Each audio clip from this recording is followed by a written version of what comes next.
have a very fortunate opportunity in my life because besides, when I'm doing this for actually my full-time work is I actually do legislative research, and mostly what does that mean? It means I'm talking to business owners all day long about politics.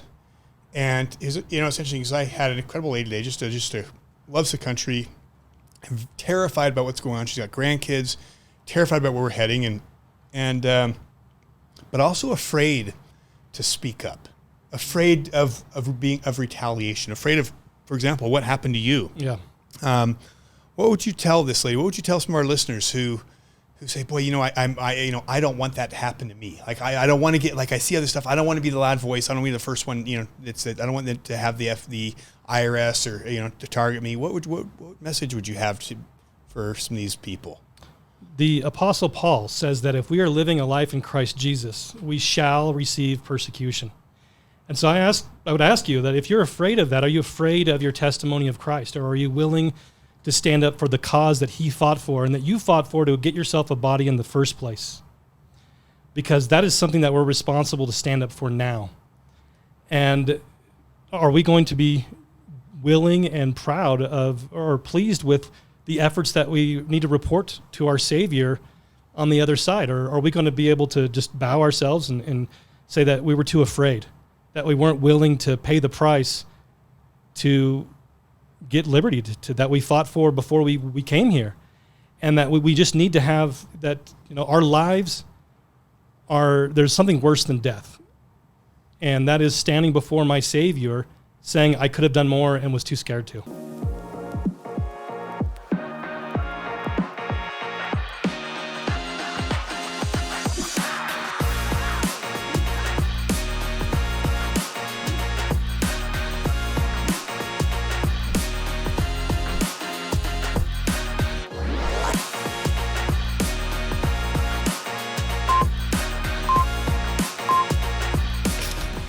And welcome to We Are the People Radio. This is your host, Jason Preston, and again with my beautiful co-host. I'm not Tom. You're not going to tell me your name? I'm not Tom. I'm not Chelsea. So she's the one and only with Alexia Preston. Yes, it's good to be back with everyone. Everybody misses you when you're gone. You're the star of the show, so we're glad to have you. Thank you. It's good to be back. Well, we've got a great. We always have a great show. We always say that, but today actually is something that was actually one of our fastest pulled off shows because of something very relevant that happened here in Utah. That it is seeming like it's becoming more and more of a reality that the government is starting to target patriots and Americans as the biggest threat. You look at January 6th, you look at, the FBI shooting the guy in Provo. You look at, you had the president stand up with the Marines and say that anyone who flies the come and take it flag is a domestic terrorist and a threat to the country. Moms showing up at school boards. Those white Christian nationalists. Right. So at what point, and you look at even down in Blanding in the Four Corners region with Dr. James Redd, when the government went after him and he ended up losing his life over it. I mean, so at what point do we stop and say, is everything okay Is everything okay? It seems like it's been going on for a while, but it's almost reached a fever pitch lately with how brazen it's been. Yeah. So we have today an incredible guest. Why don't you go ahead and introduce him? Then we're going to let's jump in and let's get into this. Excellent. So we are honored to have with us today Ben McClintock of the Tree of Liberty Society. Ben has strong roots in the Liberty movement. He is a founder as well as a membership coordinator and investigative reporter for the Tree of Liberty Society. Prior to that, he was a coordinator for the John Birch Society and a co-founder of Defending Utah. Ben has been featured in USA Today, Fox News, and many other regional newspapers throughout the West. He's a popular guest and regularly appears on radio programs like the nationally syndicated Kate Daly Show, who was actually just censored and pulled herself. Yep. Ben has also recently co-produced the popular documentary, The 12th Article of Faith, Must Christians Obey the Government, among many others, which can be viewed here on the Tree of Liberty website. With over 15 years of experience in original research, writing, speaking, and organizational leadership, Ben strives to have a strong foundation and understanding of freedom to Tree of Liberty Society and all of its members. So welcome, Ben. Hey, thanks so much. Yeah, Appreciate the opportunity to share this with you. Yeah. So, Ben, I've been a big fan of yours since, for a while.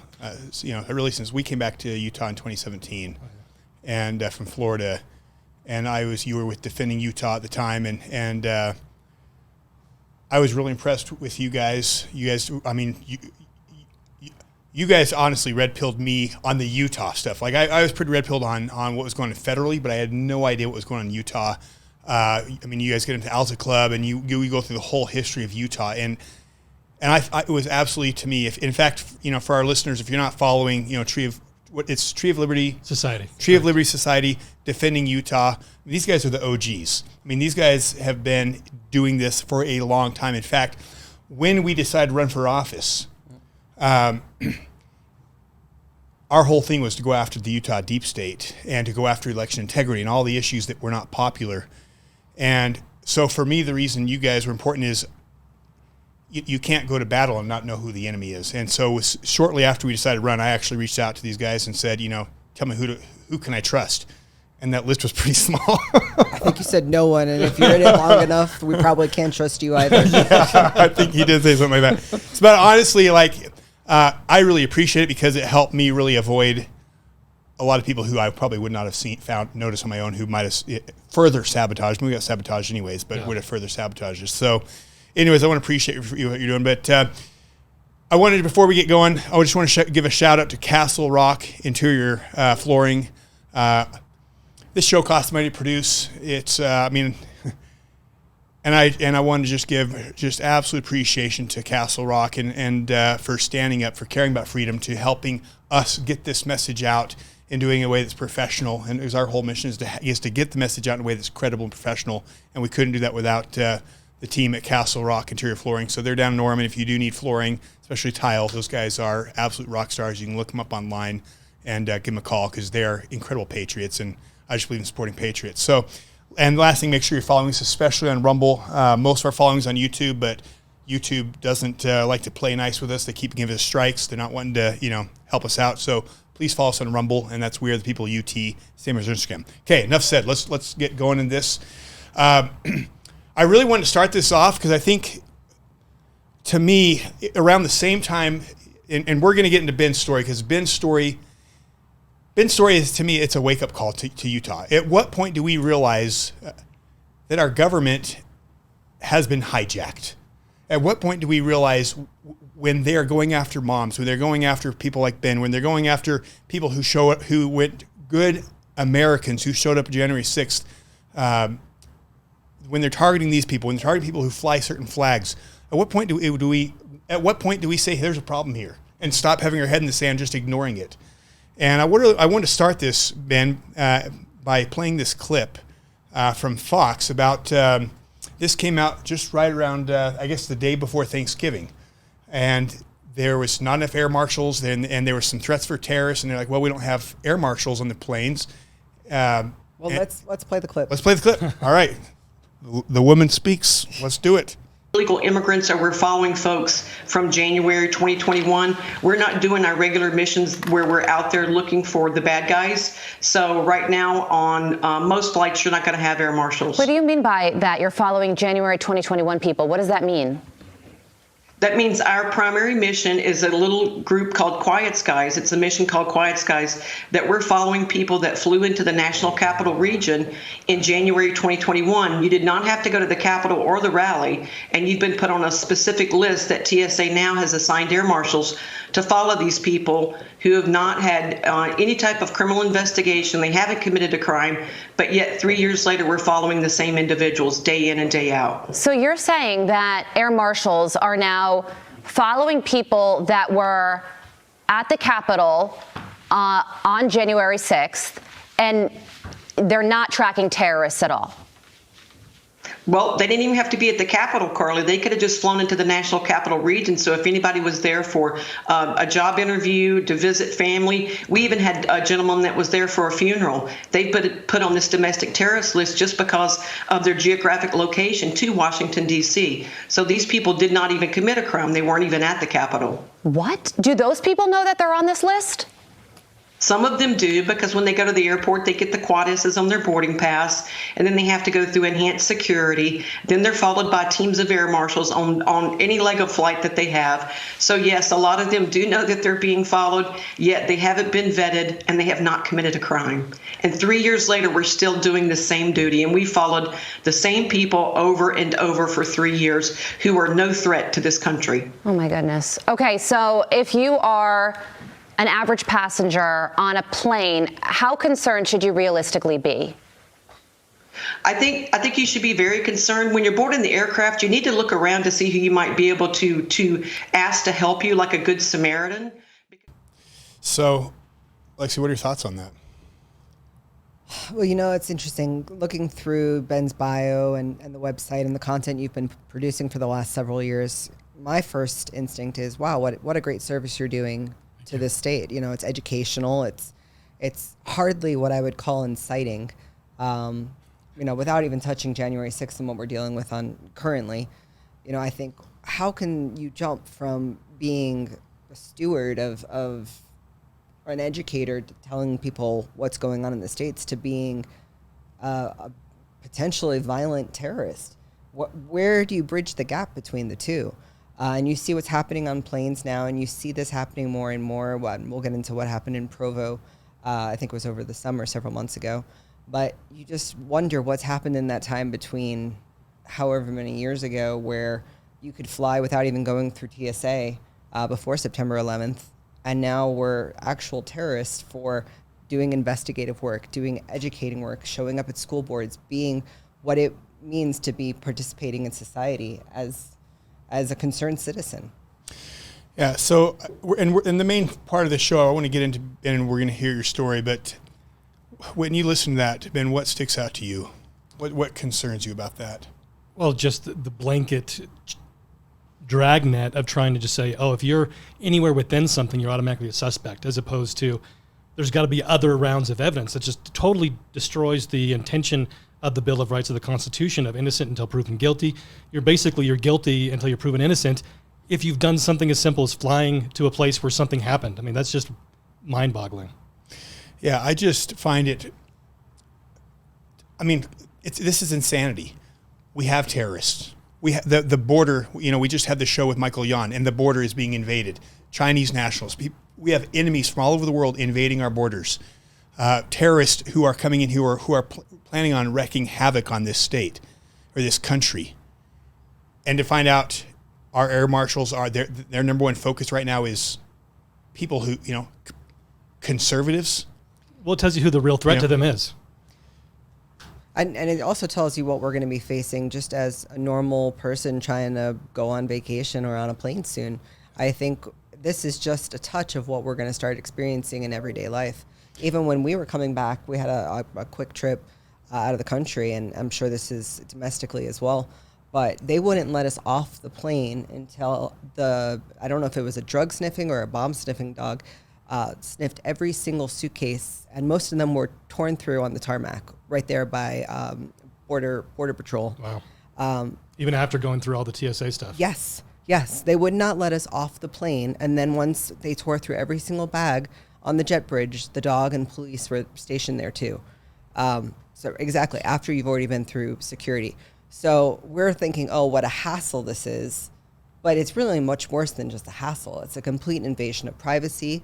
It goes against your rights. Exactly. They're trampling on the Bill of Rights. So where is this heading? What is this leading to? Just for an everyday citizen and not someone that has a platform to speak out. Right.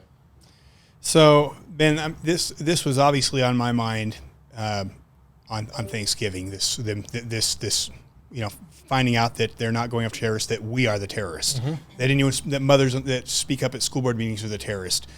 And then, when did you release your video? Was it the day after Thanksgiving? No, it was Tuesday, the 28th. Okay.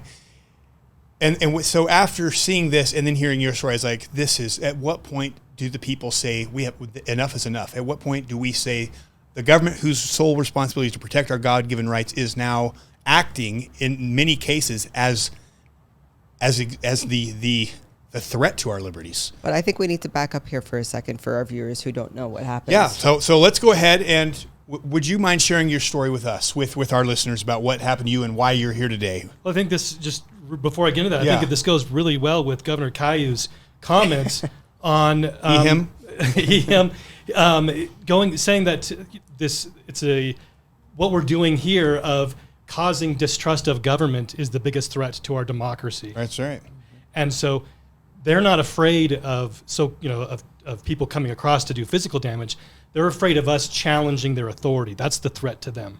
And so I think that's what's really going on here. And so, it's interesting because that's the same thing when Lieutenant Governor Dieter Henderson, when she was challenged by Steve Christiansen, Representative Steve Christiansen, when he challenged the state about all the apparent flaws with our elections. Her response was exactly that this is a threat. People questioning our election integrity is a threat to our democracy. Yeah.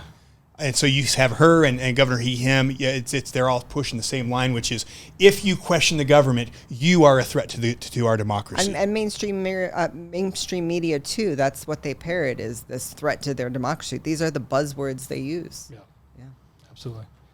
So did you want to go into I want to hear your story. What happened on Monday, or I what happened? I want to hear your story. Start us from the beginning, because you had a phenomenal. And if you haven't seen it, I'll have you share your links where they can find your content. But your story is phenomenal. So I would like you to start at the beginning. Okay, yeah. Back in 2016, we were heavily involved with what the Bundys were doing and talking to them and working with them.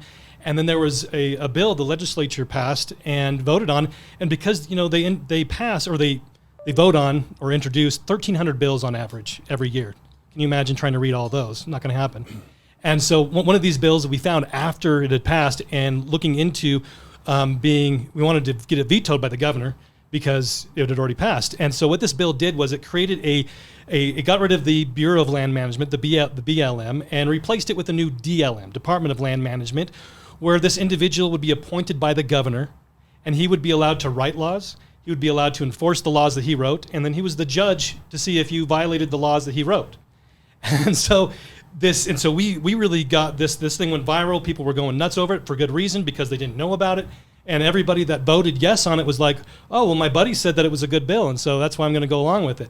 And so it went pretty viral, and the legislator at the time, he's no longer there, Mike Noel, and his son, who's a sheriff of Beaver County, I found out through a couple of other mutual acquaintances that they were going around looking without a warrant into the DMV records to find out where I work, where I live, all of that kind of stuff, just because I had issued a video exposing the language of the bill.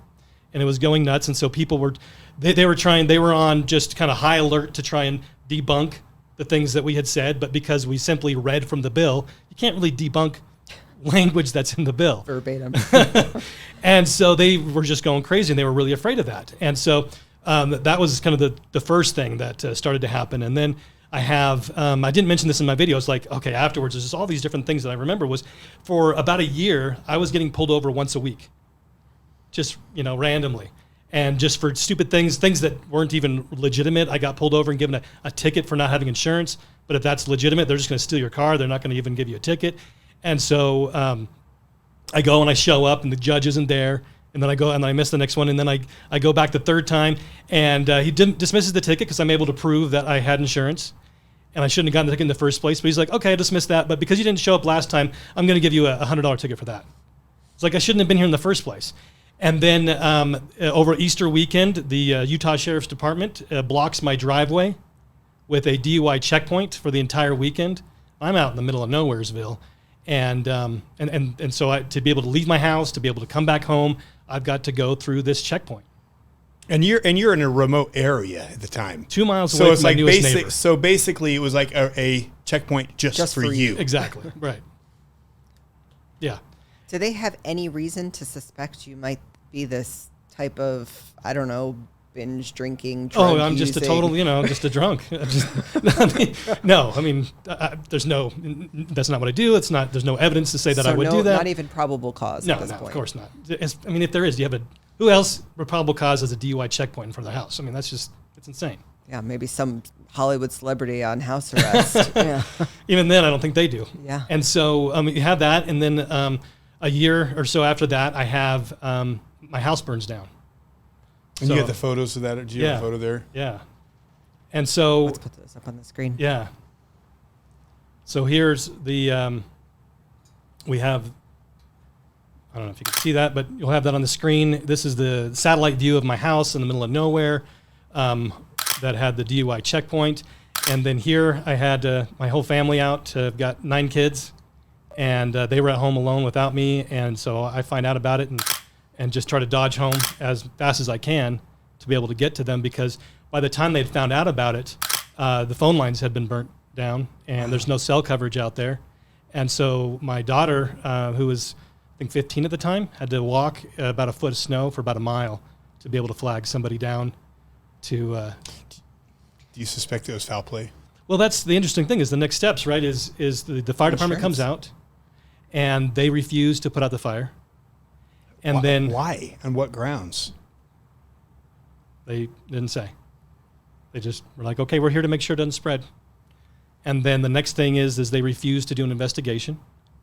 They refuse to answer any of my phone calls to try and follow up with them about it. You have none of the, whenever there's a house fire, you see it all the time in the news will cover it. No coverage. Red Cross refuses to offer any or provide any assistance after I reached out to them to help us out. And, what was it, something more than that? We don't know. Because there's no investigation. And insurance didn't do their own investigation? And so the house was paid for, and so it didn't require insurance. And so, not being smart, we didn't have insurance at the time, and you live and learn. And so it was basically you had to start over from scratch. Wow. And so the insurance didn't do an investigation because there was none. So nobody did any kind of investigation. I've talked to fire chiefs, and they said that that's extremely out of the norm. It's pretty crazy not to do an automatic investigation to a cause of a house fire that ended up because they wouldn't put it out, leading to a complete and total loss. So this was what year? 2017. 2017. So what happened over the last 6 years that's continually put this target on your back? Just because this is my constant thing, is I feel it's important for people to understand correct principles and to understand who the threats are that are violating these things. There are people that are in government that are pretending to be one thing. The Democrats, they're the wolves. And then you have the Republicans that are wolves in sheep's clothing. They're saying one thing and doing something completely different. And so because I don't just say, oh, those darn pesky Democrats, I focus on, who are the people that are pretending to be one thing and doing something else. And that's a real threat to, the power structure. And I really admire you and defending Utah, because you guys have really for years been leading the charge and exposing the corruption here in Utah. And it's interesting because when oftentimes I'll go and confront one of our representatives. In fact, I confronted Anderegg. What's his first name? Jake Anderegg. Before he resigned. About his China ties. And it was interesting because the first thing he said is, well, as long as you're not with defending Utah, with you guys. Yeah. So you guys have been out there stirring the pot here in Utah. And I just have to, probably... say if the deep state of Utah has a number one enemy, it's got to be you guys, what you've been doing. And look, we're aspiring to catch up. we're trying to join you in the fight. Maybe not all your footsteps.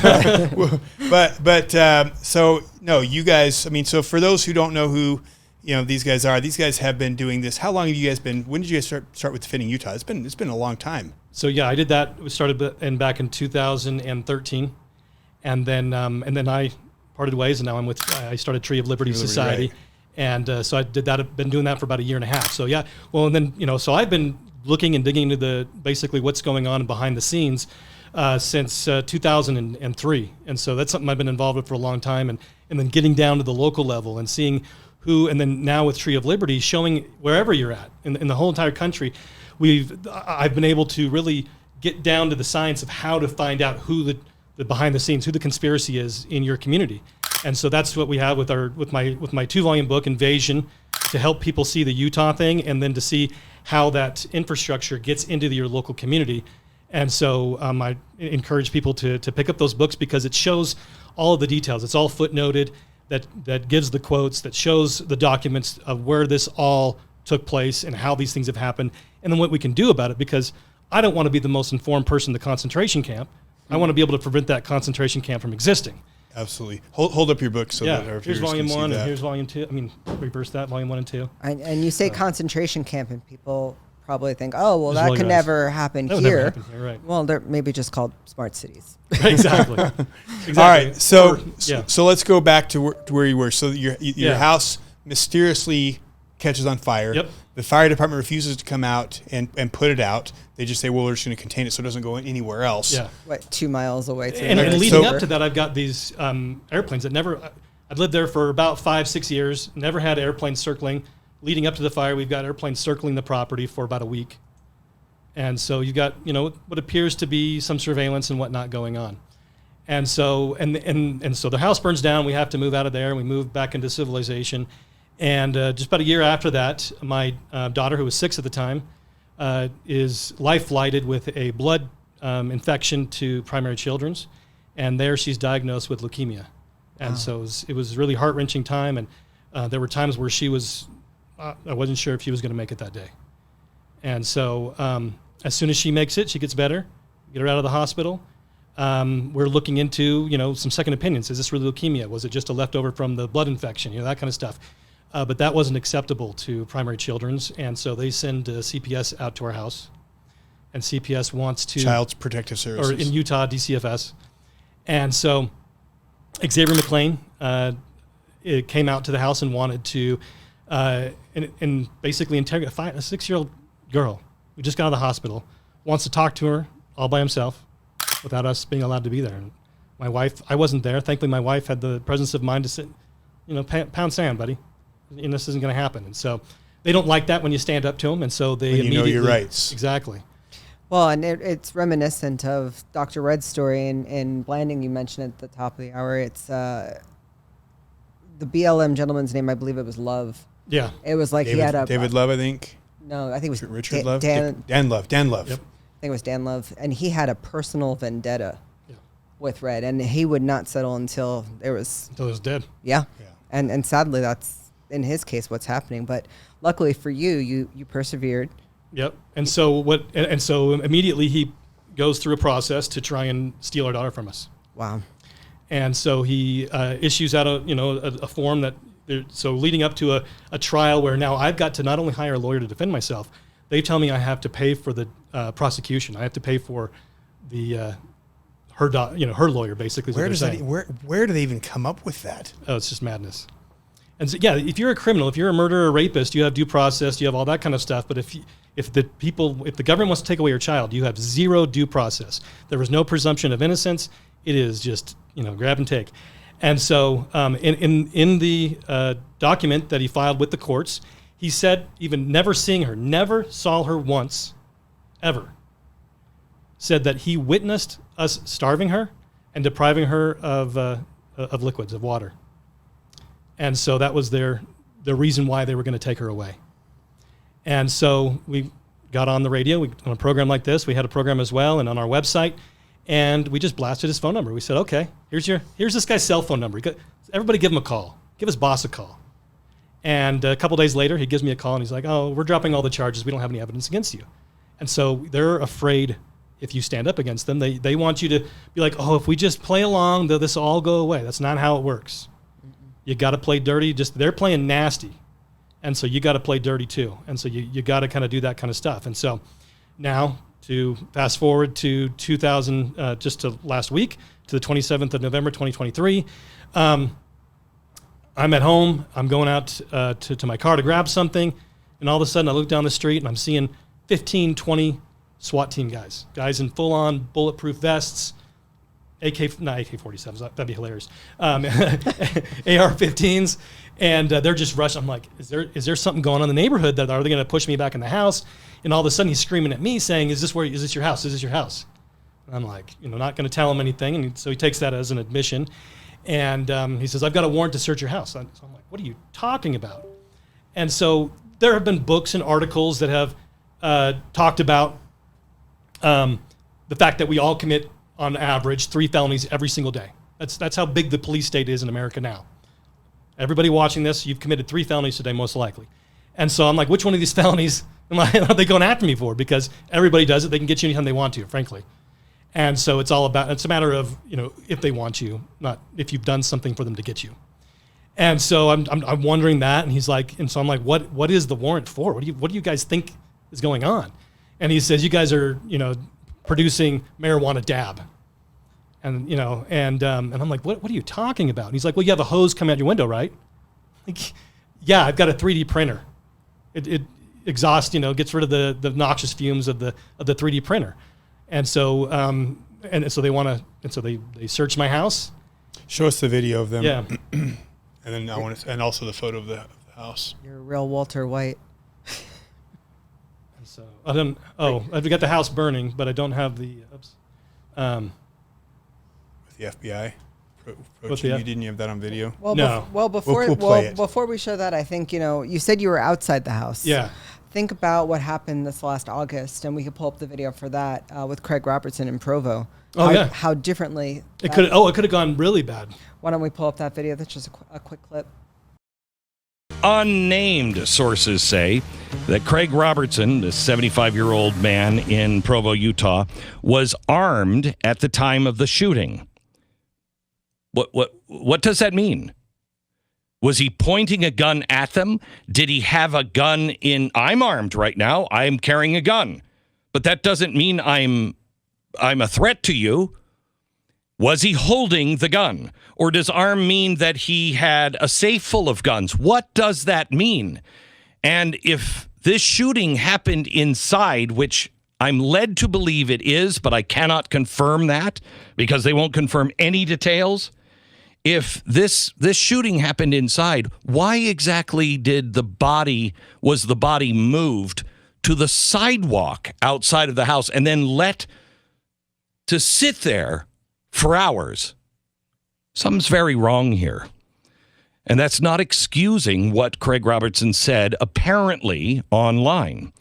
Now, one of his friends from church is Travis Lee Clark. He's a Utah Valley University adjunct professor. He is a church friend, knew Craig Robertson quite well.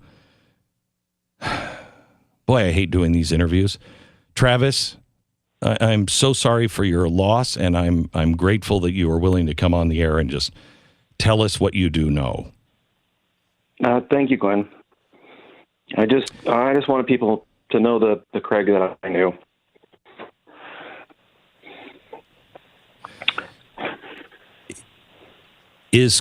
Is Craig, you didn't know anything about his social media postings, right? You didn't follow him there. No, I did not follow him on social media. I did not see that until later in the day after I knew he was killed. Okay. But I knew him. I knew he was political. He often, talked about politics. He was a big Second Amendment supporter. But I had never heard him say anything like that. And he used a walking stick, so he was not really agile. He was 300 pounds, 5'4", 75 years old. So go ahead. He could not get out of a chair without his cane or walking stick. And there were a few times where I had to help him get out of a chair. And he was not a very mobile guy. He lived less than half a block away from the church, and he would drive himself and his son to church just because he really couldn't walk that distance.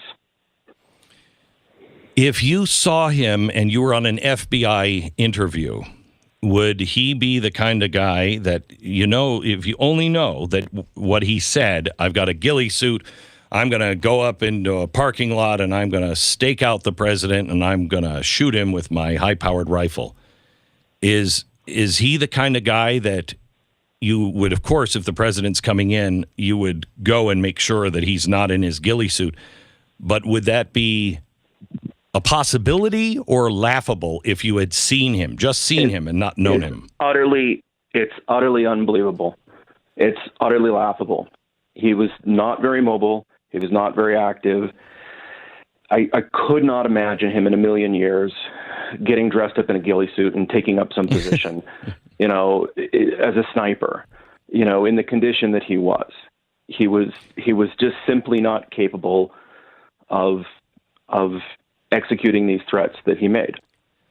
And I can't imagine anybody who knew him or met him for any length of time imagining that he was even physically capable of doing that.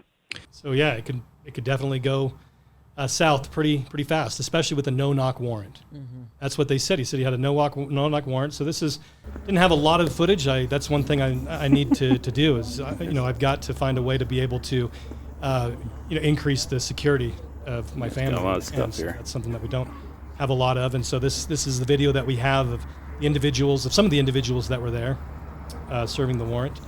And so, what did you think when you realized they were? When you saw these guys just sitting on your home, your kids are there. What was going through your mind? Just how blessed I was that I wasn't inside the house when it happened. How do you think things would have been different? No-knock raid. The warrant said that they didn't have to announce themselves or why they were there. So if you have a bunch of people barging in your house, I do what I do, and I could have, as any father would, try to defend my family, and which I could have had the same situation that happened in Provo. And what time of day was this? It's about 6:00 at night. So this is 6 p.m. at night. What happened in Provo, 6 o'clock in the 5 or 6 morning. in the morning, yeah. So they want obviously times when you are off guard. And off guard. Yeah, Uh-huh. Absolutely.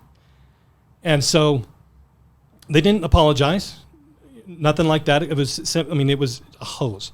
How many people are going to have some kind of a hose for different reasons coming out of the house? That one thing all by itself clearly is not, and clearly they found nothing. I'm not in jail. And so clearly it was nothing. And so follow up with that. I had a lawyer that has actually just been somebody that I've been talking to beforehand because he's read my books and he has, recognized the value that's in the books, watched the video and gave me a call and said, based on what you said, this is pretty outrageous, but as a lawyer, I recognize that sometimes, people they want to give themselves in the best light. And so I only get about a third of what actually happened. And so will you send me the warrant? And so I said, absolutely. Send him the warrant. And he gets back to me and he says, this warrant by itself and it references what's an affidavit, which I'll get to in a second. But the warrant itself is illegal. It's a violation of the Fourth Amendment. And that's just the plain reading of the Fourth Amendment. And then he sent me a link to a case from 2009 called Thomas Cassidy versus Stephen George, sheriff of Kit Carson County. And basically, the warrants in both cases, my case and this case, were exactly the same, where they were very broad. It was anything that could hide illegal substances. If anybody's visiting my property, now they have the right to search that person's vehicle. And so, and it was just very broad. Basically anything they find on the property that is illegal, it was very broad. There was nothing specific in it. And so the lawyer says that's blatantly unconstitutional. It's a violation of the Fourth Amendment. And then he says, well, how about give me the affidavit? They gave you the affidavit, right? That goes along with that shows why they believe the things that they believed. And I said, no, they didn't give that to me. And so I called the sheriff's department and asked for it. And they're like, okay, well, what's the warrant? What's the warrant number? And what's your name? What's your birthday? And then after that, they say, oh, you're going to have to file a grammar request to get this. What? I got to do basically a Freedom of Information Act, right? To be able to find out the evidence that they had against me to issue this highly illegal warrant. It's interesting, the judge that signed the warrant, his wife, is a lawyer for CPS, I found out. Huh. And so there's a lot, you have all these different connections because also the sheriff of Utah County is somebody that I've talked about in relation to the satanic ritual abuse situation and what was going on with the county attorney last year, David Levitt. And so you have lots of different reasons why this kind of a thing could obviously go the way that it is. Just the things I've been doing for years, the things specifically with them individually, and what's going on. And so you have this illegal warrant signed by, approved by the sheriff, approved by this detective Mortensen, who I found out afterwards has a history of violent encounters with suspects. One news story I played showed him actually, after finding out that the person that they were beating wasn't the person they were looking for, continued to beat him anyways. And so with all of that information, you can just see easily how south it could have gone really fast. You know, I'm glad you brought up the Church of Satan stuff. That we did a pretty extensive dive into it, 2-part series. And one of the things we brought up in that episode is this isn't just, certain church members or community leaders. This is also the judicial system. It couldn't happen without them. It's cops, it's judges, and when you realize just how deep the web goes and how interconnected it is. I mean, not to say that everybody is bad, but there are cogs in that system at every single level, and probably from even an administrative level. Yep. Yeah, I mean, look at David Levitt. He gets accused of it, and the other guy that gets accused of it gets charged, but David Levitt gets to go off to Scotland and buy a castle. Mm-hmm. I mean, that's just crazy. And then it was actually 2 weeks before he died, I was able to interview Bishop Glenn Pace of the Glenn Pace memo. And so, I mean, just a lot of history with that. And so it's real stuff. It absolutely is. So why do you think this happened? Who's behind this? I can't, I mean, if anyone understands the deep state of Utah, it's you. Who do you think? Is there anyone you think feels threatened, or anyone who could be behind this, or why do you think that these guys are threatened? Why? What are your thoughts? You've got to put some thought into why this happened and what's going on. Well, let me reshape that question. Yeah. Do you think there are people, maybe not necessarily known people, behind some that might even not be known names that could be puppeteers for? Oh, yeah. Because, I don't think there's definitely a head of this dragon of the corruption in the state. And whether you say it's the governor or the judges. Definitely not the people it's definitely not the people. Nobody you've heard of, guaranteed. Yes. Yeah. It's behind the scenes who put those people there to do their work. Exactly. So I don't think maybe necessarily we're looking for names because we're not judge and jury here. Okay, maybe Jason's looking for names. Look, if you've been going after someone or something, or you've been sniffing down some wrong trails. I know there's certain things we've done that are putting us in a spot where we could see retaliation. But what are your thoughts? Well, worst case scenario for us, they just accuse us of softcore porn. So they've done that. Let that be the worst. So, oh my goodness. So, especially with the books and what I've been doing with explaining how the international conspiracy, the Council on Foreign Relations, that kind of stuff. Why is Governor Caillou doing the 15-minute cities, Agenda 2030, that kind of stuff? He's not at the UN. We don't have UN troops marching down the street and enforcing this stuff down our throats because our leaders, state and local leaders, are turning us over to them. They're a part of it. And so showing how the Council on Foreign Relations, they meet every month at the Alta Club in Salt Lake City. And so I've exposed that. And so you have the international conspiracy, talking about that with Skull and Bones in the state of Utah. Expose that and have names and lists of many, many members of Skull and Bones in Utah. Will you kind of draw hit on that a little bit? Because I found that was something I learned from you several years ago, is that I always knew about Skull and Bones out in, was it Oxford? Yale. And then you said there's one other place that has Skull and Bones. Will you share it with that? Sure. Yeah. So the other location that we found, and it's directly connected to Yale, is the University of Utah. In 1909, a Yale alumni, member of Skull and Bones, came to Utah and formed a chapter at the University of Utah with, of course, approval from the administration at the university, and continues. And so they have, through all of the records that we've been able to find, it shows that they have the initiations. They treat it as it's a religion, that kind of stuff. They have the same structure and setup as the one in Yale, because it's Yale sent it here to be created. It's not a different club where they do different things. They should be thought of as a synonymous organization with just different, chapters. And we have a lot of people who are kind of new to all these things with our listeners, which I appreciate. Some of them may not know what Skull and Bones is. Would you kind of give an overview of what that is? Why that matters? I know we're kind of going down, but this is this is why I think that, to me, this is why you have been at the forefront of exposing this corruption, and again, this is and there's a cost that's coming with it. And I think it's clear they're trying to intimidate you and get you to go home and be quiet and silence you. So what is it? So I want to hear some of these things so that our listeners can understand why why you are a threat to the Utah establishment. Yeah, so the Skull and Bones is a university organization where it's an honor society where they try to go after the people they see are going to be the up-and-coming, brightest people that they want to recruit to the internationalist agenda. And so they what they refer as tap them and urge them to become a member of the Skull and Bones. And they are engaged in horrible behavior.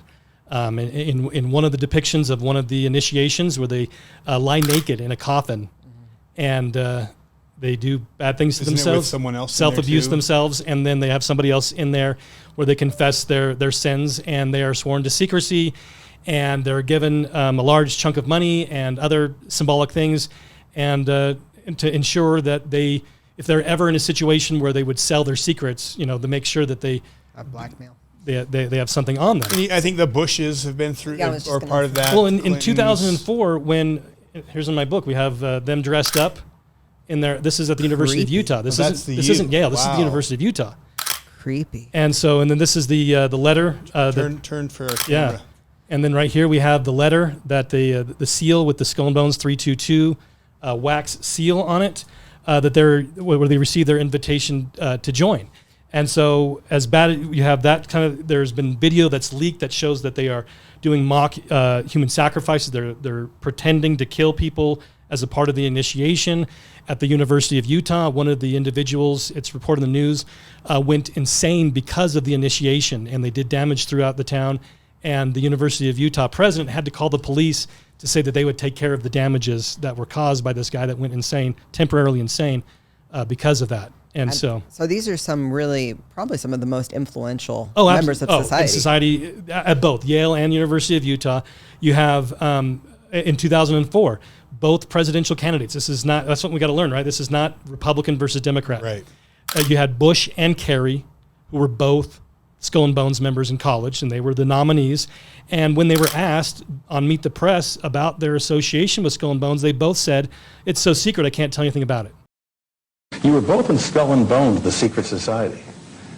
It's so secret we can't talk about it. What does that mean for America? The conspiracy theorists are going to go I'm wild. sure they are. I don't know. I haven't seen the web. Number page. 322? First of all, he's not the nominee. But look, I look Are forward. you prepared to lose? No, I'm not going to lose. You both were members of Skull and Bones, a secret society at Yale. What does that tell us? Not much, because it's a secret. Is there a secret handshake? Is there a secret code? I wish there were something secret I could manifest. 322, secret number? There are all kinds of secrets, Tim, but one thing is not a secret. I disagree with this president's direction that he's taking the country. We can do a better job, and I intend to do it. And so, and then, interestingly enough, just a few months after that, Tim Russert dies. And so, I don't know if it was connected or whatnot, but it's interesting. And you have the most powerful people in academia, in business, and in politics, and they get placed into positions of power. And since the very beginning, when they were founded, where they had it was the Russell Trust, and you had they were founded in. It was Russell went to Germany and came back when he went to Yale, and he formed the Skull and Bones at Yale as a chapter of the Tutenboom, the Order of Death in Germany.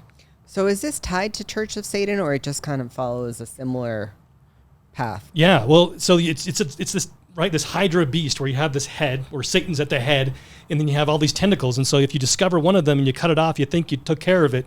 You cut off the CFR, you're like, no, we've got you've got the Church of Satan, you got Skull and Bones, you got the Bohemian Grove, you got all these different types of situations going on. Alta Club. Yeah, the Alta Club on the local level, because it all feeds right through there. That's the international conspiracy feeds through the Alta Club to be able to infiltrate in Utah. And that's how it is in every state. There is a club like the Alta Club in every state where everything is really funneled through on the national level. And the biggest threat to these groups is truth tellers, people shining the light. And up until probably pretty recently, you've had very, very few people actually with the podium. Oh, yeah. Well, I think until, not to toot my own horn, but until I started to do the research and to be able to start to expose it, We thought we were the most conservative state in the country. We were the Right. most managed state in the country. All these different talking points that you hear because our legislature, it's all Republican. All go to the same church. We all go to the same church. We all, the governor is a farm boy and all this kind of stuff. And so we think that because they say something, they say Constitution, they say Founding Fathers, that's what they mean. And so we are very trusting in Utah, and we think that what people say is what they mean. But these people are evil, and so they'll lie. They'll tell you what they think you want to hear, and so that you trust them to do the right thing. And so, like when we'll expose what's going on, and they'll just deny it, and they'll say, "Oh, those guys are kooks." But when people will, it's like, first of all, who do you trust? And then you say, "Okay, don't trust me. What did I say? I said this, and can you read that in the bill? Is this what they said?" That kind of stuff. And so it starts to make them lose credibility, and that's what Governor Caillou Cox said was the biggest threat. Was this? People were undermining the institutions, and that is a threat to them because they are illegitimate. They have violated their oaths of office. They don't care about the Constitution. They don't care about their oaths, and they're dedicated towards building the New World Order. And so as soon as we start to realize that, these guys, I'm supposed to listen to a guy that's laying in a coffin naked with another man and tell me that I'm supposed to wear a mask and what my kids are supposed to learn. It becomes laughable. And so I'm glad. I hope I'm undermining this structure because everybody, and so they depend on us treating them as legitimate. As soon as we recognize their illegitimacy, they've lost power, and we're able to gain control again. I mean, it's the principle of truth. It's the principle of the emperor who wears no clothes. Exactly. It's when enough people call him out, the governor, him is a fraud, is a globalist puppet. When enough people see it, his power is undone. Exactly. So here's where the interesting shift is, I think, over the last few years. You go from being the lone man on the hill to speaking the truth and, he's just a crazed, conspiracy theorist, to now being inundated with truth, whether it's on a national level or certain podcasts in the States. And in general, the war on truth has shifted. Mm-hmm. Now they're so brazen, it's not even like let's hide it anymore. Instead, let's normalize it. So take... Right. Homosexual relationships, where it was, back in the 80s in the AIDS epidemic, it was like, you just don't touch that, you just avoid it. And now it's become so normalized. Celebrated. And I think they're allowed to now give their blood to the Red Cross. Right. Without being tested, yeah. Right. And so I think we're in this really dangerous territory now that not only are we normalizing it, but we're celebrating it. And where I think that's heading and why it's heading there in part is because of these rituals that some of these influential people have. So they have this, these honeypots or the blackmail they have on them. And they're like, I was in a coffin with another man, but now that's a good thing because I was being accepted. You'll not have anything over them. Well, but no. And so now they have to find, which is why it used to start off the initiations of homosexuality, normalized homosexuality. Now all of a sudden they're out in the clear because now if they get busted, it's not so bad. So what do they do now? And then they go to pedophilia. Yeah. And pedophilia, or the darker, even your darker things they're doing now. So things that if they ever are exposed, they would never allow that to happen. So they keep their mouth shut. Well, this is what's crazy. We're in Utah. Yeah. This is like LDS, for the most part, very dominant. And the one of the single biggest themes in the Book of Mormon is secret combinations. 100%. And it's like the one state that should be aware of it. It's like this is probably has the worst secret combinations in the country here. Absolutely, yeah. We, as a general rule, they think it's the Bloods and the Crips, your gangs or the mafia, that kind of stuff. Not recognizing, no, they took over the judgment seats. They took over the positions of government. You don't really have power. Even the mafia learned that you have to go legitimate to be able to make money and do continue what they want to do. And so, the biggest crime syndicate conspiracy in the state and in the country is this globalist conspiracy, 100%. And so, but thankfully, right, is that some of these things are becoming normalized, but still the satanic ritual abuse, doing these rituals at the Bohemian Grove, doing these things at Skull and Bones, those are still taboo, thankfully.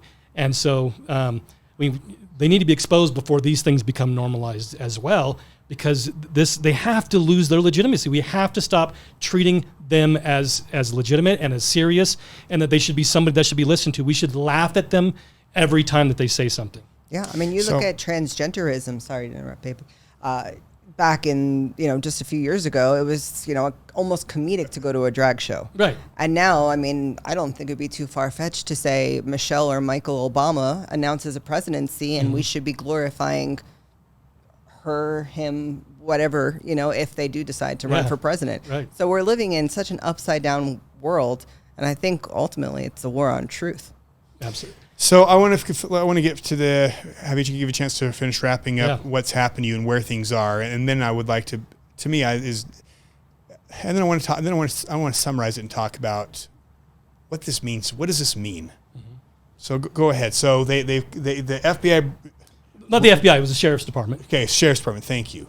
Was that Mike Smith? Is that Utah County? That's Utah County. Yep. And so they do the raid. They find nothing. They have to leave, and that's. And so now I'm trying to do the wrap up, trying to figure out what is the supposed evidence, because the only thing he would tell me, because it's not listed in the warrant. They don't list any evidence in the warrant. It's just he's like, I am satisfied that there is a probable cause to believe, yada, yada, yada. And so what is it that they had probable cause? Are we all, subject to a no-knock warrant simply because we have a hose coming out of our window? Or of course, is there something more to it than that? I would say, I think it's pretty clear there's more to it than that, is that they are trying to silence individuals. And so they can't silence us all. So my hope is that this doesn't scare you into shutting up, that this gives you the courage to stand up with me, and so that because they can't shut us all up.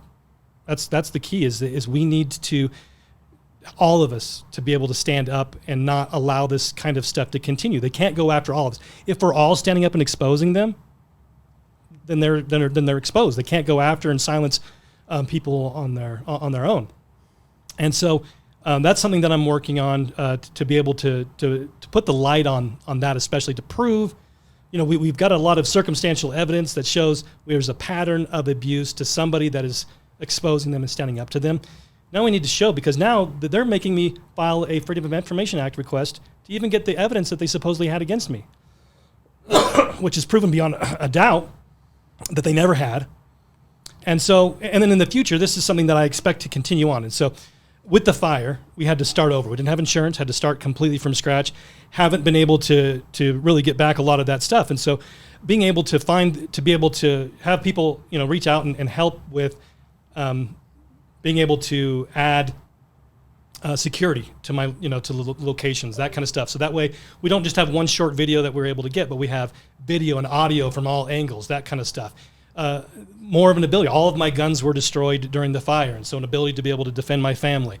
And so if people want to be able to kind of reach out to me and help out with that, go to treeoflibertysociety.com and become a member, drop a few bucks in the cup to be able to help me to be able to do that, as a way to be able to not only better protect my family, but to be able to provide more video and audio evidence of abuse when it happens, because this is not going to be the last of it. I'm sure of it. So what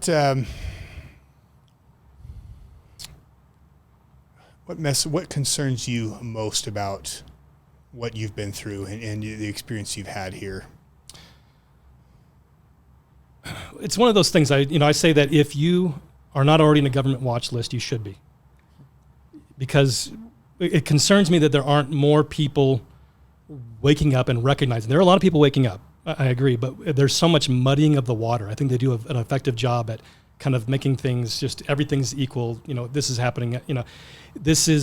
We need to have more people recognize what's going on and be willing to call it out, and not to say, oh, all you got to do is sue. Well, I'm going to go to a guy that violated my rights, and I'm going to ask him if he violated my rights. That's laughable. They laugh at you when you do that kind of a thing. And so we just need more people to see what's going on, and then to take appropriate action to do that. We can't be just hearers only. We've got to be doers. And so I talk about info junkies, people that just reach out and say, what's the newest, latest thing that's going on? We're like, oh, that already happened. So what? It's still there.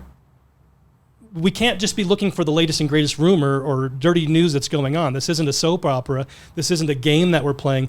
This is real stuff.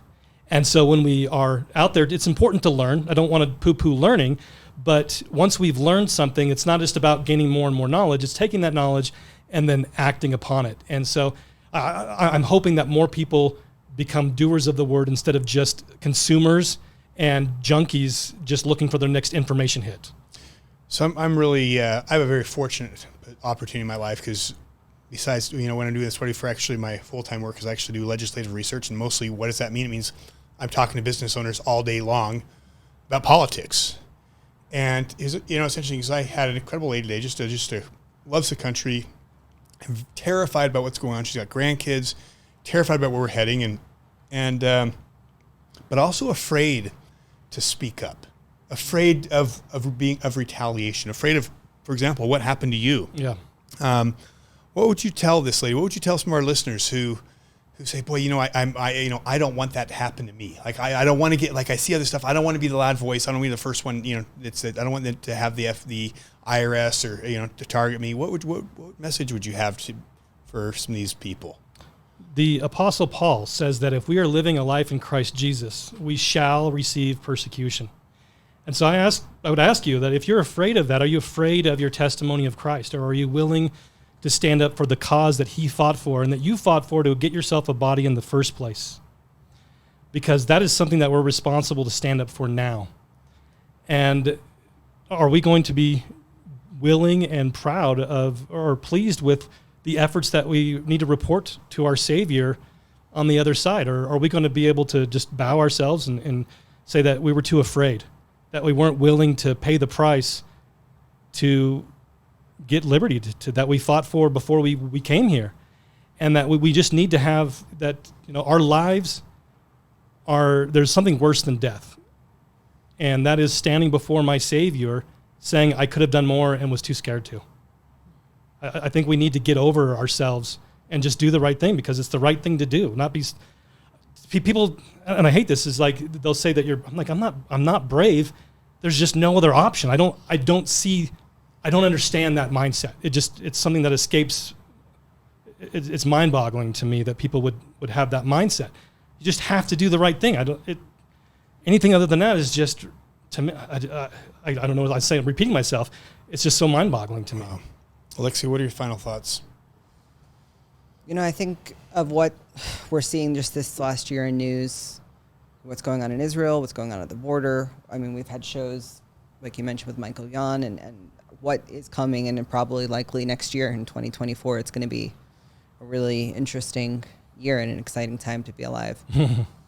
And we can normalize all the things that we were talking about earlier, homosexuality, pedophilia. Yeah. But I think the one thing that we can't normalize is staying silent. And whatever that means for people, whether it's showing up at meetings or sharing content, we need to be voices, because the one thing that we can't accept is this breakdown of society, because there's no understanding of what's good and what's bad, because everything is inverted. Yeah. Good is bad, right is wrong. We're one step away from something being activated here. And it's not going to be by people who are speaking up. These are the Paul Reveres that are trying to warn people of what's coming. Yeah. We're not the violent terrorists that they make us out to be. So I think the one thing that we should all know from your example, and hopefully from our example, is just don't stay quiet, whether it means speaking to your neighbors or doing your own type of research to figure out what truth is. I think we all need to have that courage. I was talking to a businessman a few months ago, and he likes everything that I do, and he likes what we're doing at Tree of Liberty Society, and he's like, I want to support you, but I can't, because I'm afraid that if they see that I donated, to in the bank account or the credit card statement that I donated to you, that they're going to go after me. And so we have this problem where it's difficult. Like you said, to do a program like this, it costs resources. To do what I do, it costs resources, but we're not able to do what we'd like to do because of people are too afraid to stand up and help those that are doing it. And so I would also hope that those that, not only maybe these things didn't happen to you, maybe you didn't do the research to be able to expose it on your own, but you're in a position to be brave by supporting the efforts of those that are, like myself, that are able to do those things. And so I would hope that would be something that people showed their bravery through. And because if everybody's too scared to help out because they're afraid of being gone after next, that means nobody's left to sound the alarm. And that's scary. That's scary as could be. 100%. And you said a lot that really stuck out to me today. I really appreciate you being here. But you talked about the information junkie. And to me, information warfare is the tip of the spear. Mm-hmm. And I really value our listeners, our viewers. It's the same, right? The people watching our stuff, watching your stuff. It is the people who care about freedom, and I really just appreciate those people who invest in understanding what is going on. But there is a flip side of that. Knowledge. With knowledge, you leave neutral ground, and because once you are aware of something, you now carry a responsibility to do something about it. Exactly. People who are walking down the street like zombies, who are asleep, who think all is well in Zion, that this is just a great state and there's no problems, and Cox is a great guy and this is happy-go-lucky. And we were when we came here? To a degree. I mean, at least we knew there was corruption in America. Yeah. But, the fact of the matter is the weight of saving this country is not on them. They're not being held accountable because they don't have the knowledge. Right. The people who will be held accountable is those who know better and choose to not do anything with it. And one of the things we get people in our comments and our on YouTube and on Instagram is you show all this, but what do we do? What do we do? And the answer is this: is one, whether it's financial support, but two is God's been given you a voice too. Yes, absolutely. God has given you a circle of influence, whether that's just over your immediate family or whether you've chosen to invest in your ability to articulate and invest in your ability to grow that influence beyond into friends and neighbors and neighborhoods. You can share this content. You can stand up. You can not live in fear, but you can help fight back. And the fact of the matter is, if we don't pay that price, whatever price it is to stand up and fight against this deep state, that dragon is only getting bigger. The Church of Satan, the satanic rituals going on here in Utah that were started getting exposed in the 80s and the 90s, it has not gotten smaller, it has gotten bigger. Why? Because people didn't want to deal with it. Yep. And because we've not dealt with it, how many kids have been abused, murdered? How much more power will Cox and Utah's deep state get if we choose to do nothing? And so the neat thing to our listeners is you're not powerless. I mean, I'll tell you, Who are we? Nobody. We're all just individuals. He wasn't born with like some, God just set him up and now here's what you're going to do. No, he invested little by little. He started with his influence, maybe doing a podcast here or a podcast there, talking to his friends. But when God gives you the ability to speak up and you take it, he will expand those gifts and give you more. And I would just challenge everybody, look, study what happened in the Soviet Union. When one of the things, if you read the Gulag Archipelago, one of the things Alexander Solzhenitsyn talks about is when they came for people just stayed quiet. Yep. They didn't scream out. They didn't yell. The FBI, he was targeted by the sheriff's department. Look what happened to the guy in Utah County. I mean, look what happened to the Reds. We could go through case after case after case. And the fact of the matter is they're going after school board mothers. This government has been hijacked by enemies of the Constitution. They are opening our borders. We are being invaded. They are destroying our dollar. They are setting our nation on fire. They are creating the contention. They are the puppeteer that's putting us at war with each other. Our government has become the enemy. And at what point do we realize we're in trouble if we don't start doing something? If this happens and we all sit quiet and we say this is, and we don't talk about it because we're afraid of the consequences, at some point it will come for you. And if it doesn't come for you because you're a coward, it will come for your children. This is our fight. This is your fight. We're here for this reason. And, Ben, I just want to say God bless you for standing up, for having the courage to call evil out at all costs and to keep fighting. And I'll tell you, we will keep supporting him. I want to thank you for being on our show.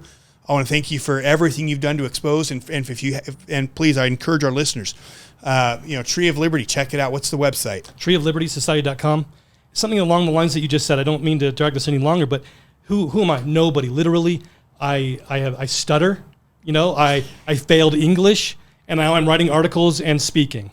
And so, no matter what your failings are, turn those around. Use them anyways, because once we have been warned, we have a duty to warn our neighbor. We're going to be held accountable for what we know and don't share. Amen. Babe, it looks like you're trying to find something I'm here. hoping it's the right one because I'm having some different ones. It's a famous, I want to say it was a poem from World War II. It says they came for the... yes. Yeah. What is it? They came for the so-and-so and I did nothing. Then they came for so-and-so and they did... Thank you. Would you like to read it? No, I don't have it in front of me. You're the one. Do you have it memorized? I don't. There's a few variations. It's There are like a first few. they came for them and I did nothing. Then Yeah. they came for them. I'll read you the All right, one read- that I read us pulled what you up got. for closing thoughts. Yeah. First, they came for the communists, and I did not speak out because I was not communist. Then they came for the socialists, and I did not speak out because I was not a socialist. Then they came for the trade unionists, and I did not speak out because I was not a trade unionist. Then they came out for the Jews, and I did not speak out because I was not a Jew. Then they came for me, and there was no one left to speak out for me. Yeah. Thank you, babe. So, again, and I know we say it a lot, but it's true. This is ground zero. And while you see the greatest corruption here, that it blows our minds how corrupt this state is. This is one of the most corrupt states in the country. There is also the correlating warriors God put here. And the fact of the matter is we know God wins. And that means those warriors there now. It's us. It's you. And, you know, God didn't send his second string to fight this fight. It sent his first string. And that's you guys watching this. So, you know, thank you for watching. Thank you for supporting. And let's freaking go to war. This is why we're here. So get out and Peacefully fight. with the pen. The pen is mightier than the sword. Information warfare. Information warfare. That is the pen is mightier than the sword. It is a war for the minds of men. It is warfare. So get out and go to war. Yeah. God bless you. God bless America, and God bless Utah.